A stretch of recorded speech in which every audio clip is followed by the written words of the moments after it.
xildhibaan mukhtaar kusoo dhowow marka hore warbaahinta Khaatume State gaar ahaan Darwish TV bal ka waran safarka aad maalmahan ku mareyseen qaybo kamid ah gobolka Cayn adiga iyo xubno ka tirsan dawladda goboleedka Khaatume State Axmed Darwish waad mahadsan tahay waan ku dhowahay sidaad ogtahayba waxaanu ka soo anbabaxnay maalintii Khamiistii aynu soo dhaafnay oo hadda muddo 6 cishaay laga soo wareegtay tog Erugo waxaanu soo marnay Saaxdheer iyo Dharkeyngeeyo iyo Ballicad iyo Xamar Labuxid wuxuu socdaalka iyagu ku ekaa anagii wafdigan hogaaminayay ee isugu jiray baarlamaanka iyo wasiir ku-xigeenka warfaafinta deegaanadan hoos yimaada qayb kamid ah gobolka Cayn sida magaalada Dandan Shululux iyo Yeyle iyo Hurufadhi inaanu arrimo baraarujin aanu u tagno deegaanadaas arinta aad baan loogu soo dhaweeyay magaalada Dandan odayaal dhaqameedkii iyo waxgaradkii waan saragnay meel fiican baan wax isla dhignay insha Allah hadda waxaan u gudbaynaa magaalada Hurufadhi iyo magaalada Shululux oo aanu doonayno iyadana bal inaanu arrimahaas aanu gaarsiino barnaamijka dadka qayb ay aanay gaarin baaba jirta aad iyo aad baan nolola soo hadlay oo iyaga laftirkoodu nologa sugayaa xaaladayda guud ahaan intaas uu safarkaygu ku ekaa aad baana idinka mahadinayaa waxaa jira in muddooyinka ugu dambeeyay ay maamulka Khaatume waday abaabulo xoogan oo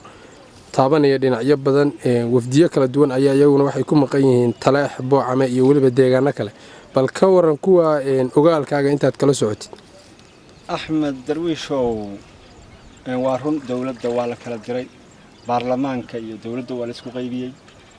dalka in loo shaqeeyo waa wixii loo dhaartay weey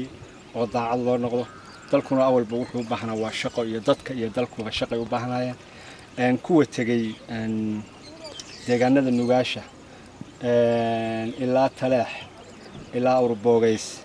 ilaa Caroolay sii maray kollay waxay ahaayeen wafdigii deegaanadaas oo shaqo u aaday dawladda waxaana la igu maqaalaa inay arintaasi meel dhow iyo meel fiican u marayso Boocame sideedana iyadana wafdi ballaaran baa ku baxay oo wasiiro iyo baarlamaana iyagana arintoodii waa soo gabagabowday wax walbana waxay u socdaan sidii loogu talagalay waxaana rabaa soo noqodka madaxweynaha wax walba inay ahaadaan diyaar sida hadda uu wafdigu ku maqan yahay anaguna aan ku joogno halkan waxaana rajaynayaa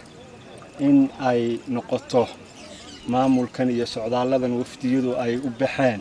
mid miro dhala insha Allah waa tahay baarlamaankii bal ka war iyaga hadee goorma ayay kalfidhiyadoodu bilaabmi doonaan kalfadhiga baarlamaanku uu dhow yahay kalfadhigiisii koobaad baa dhow bishan January ee fooda inagu soo haysabo baarlamaanku kalfadhigiisa ugu horeeya yeelanaya waxaan ka soo horeeyo aan rajaynayaa ansixintii golaha wasiirada iyo wasiir ku-xigeenada uu dhawaan madaxweynuhu soo dhisay iyaga laftirkooda barnaamijkeedii waana sugayaa waxaana la sugayaa soo noqodka baarlamaanku markuu isu soo dhameystirno loo kala diray deegaanada Khaatume State marka ay isu soo wada noqdaan isu soo ururaan inay ka fadhiisanayaan arinta haddii Allah wada loo galaado gabagabadii maxay noqonaysaa fariintaada aad uga faa'iideysanayso fursadan waxaan Axmed uga faa'iideysanayaa dadka reer Khaatume ugu baaqaya in ay heegan u ahaadaan oo mar walba garab istaagaan wixii ka shaqeynaya dantooda iyo arrimaha Khaatume dadka aan reer Khaatume ee iyaguna ka soo horjeedana waxaan oran lahaa